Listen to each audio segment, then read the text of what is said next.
I am here with former Premier of New Brunswick, Frank McKenna, former federal Conservative leader, Erin O'Toole. It's a pleasure to see you both. Thank you for taking time. Thank you. I appreciate it. Mr. McKenna, I'll start with you. You've just walked out of that funeral. It was very moving, I guess, to say the least, service. What stuck out to you? What are you sort of going to think about as you leave? The whole thing was moving. And it wasn't just being here at the service, it's the fact the whole country is in mourning for this great Prime Minister. But what really tore me up was listening to Caroline's daughter at the end, singing, and then Brian Mulroney in his own voice. There wasn't a dry eye in the church. Yeah, I think Erin and Mr. O'Toole, anybody who has a grandfather or who loved their grandfather, could relate to that moment. She was genuinely crying for the loss of her grandfather and her beautiful voice. And then when his voice came, wow. That was so touching. And when she broke down a little bit and everyone in the church got behind her by clapping and told her, "We see you, we're with you in this morning," that was just so special. And I also thought, I haven't been as moved by a singing of "O Canada" in a while. No. We're still coming out of the pandemic days. Yeah. "O Canada" roared in that place, and you had all political parties, you had sovereignists, you had federalists, you had all there for a great Canadian, and gosh, that was a great national anthem too. What was it like to be inside that room with the people who were there, as Mr. O'Toole points out? What a cross-section of Canadian society represented. Well, like probably a few other people, I was wondering, what am I doing here? No, it was a cast of all-stars. It was amazing, and the fact that everybody came. I ran into people that I know from Vancouver, came in from Saskatchewan, Winnipeg. John Major came from London. It was amazing. But I do want to say one thing, because Erin's kind of alluded to it. Leave all of the other thousands behind. This is a beautiful family, and they were grieving for their dad. And we have a group in the Maritimes that we all love to death, the Rankin family, and they have a song, "In the faces of your children you rise again."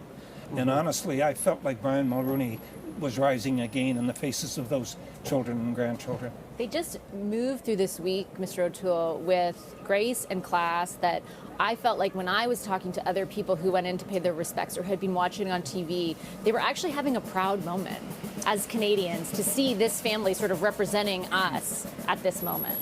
100%. And, when I was leader of the party, Rebecca and I, we drew inspiration from Brian and Mila and just how tight the family was and how they remained an important part of all of their children's life, their grandchildren's life, despite the challenges and the busy pace of politics or business. I think we can all learn a little bit from that.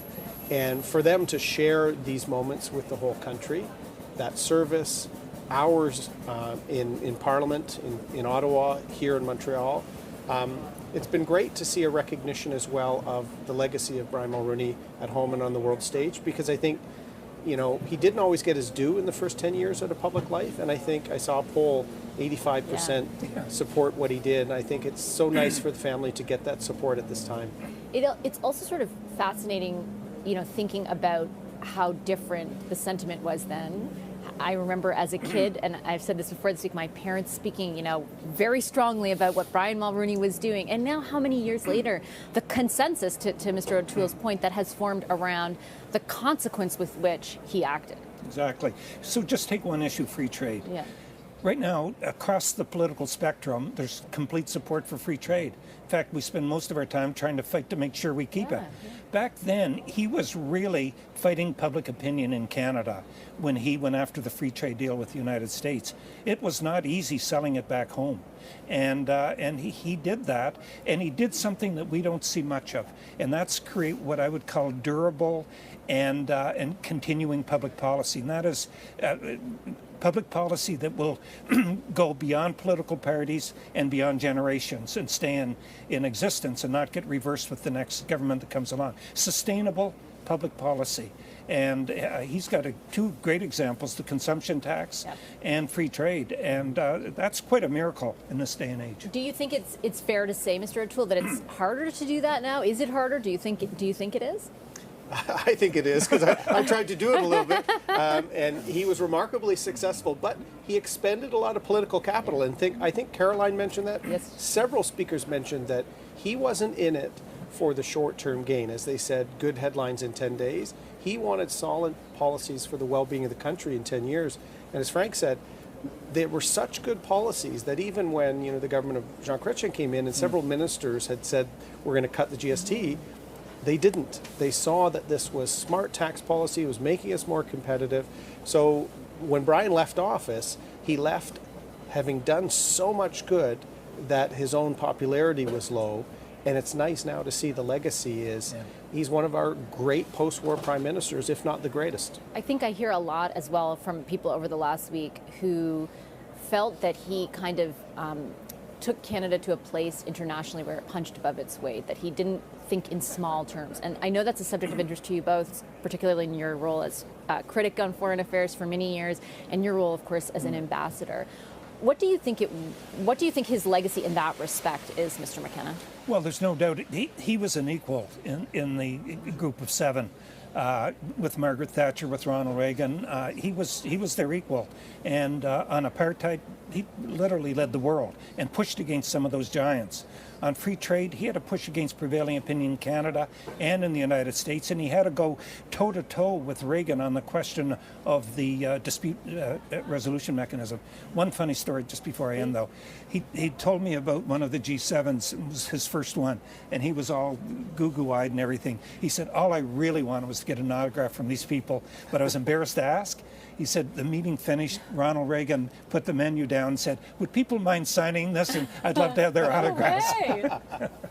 Wow, they're just like us. No? Yeah. Mr. O'Toole, your thoughts on that? I wrote this week on my Substack, I joined the military in high school when Brian Mulroney was Prime Minister.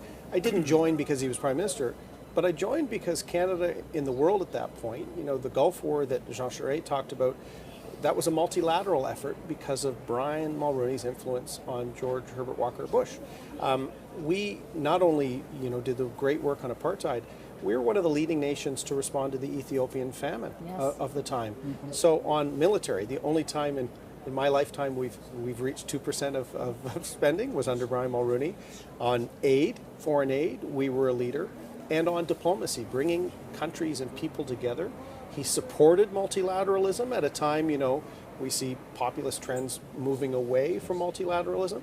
I think all politicians of all stripes should take some lessons from Brian Mulroney, and hopefully that will be part of his legacy as well. Yeah, there's a lot of nostalgia in the room and a lot of nostalgia around the country this weekend. Thank you both very much for making time to speak with us. I appreciate it. Thank you Frank for having McKenna me. and Yeah. Erin O'Toole. Thank Thank you.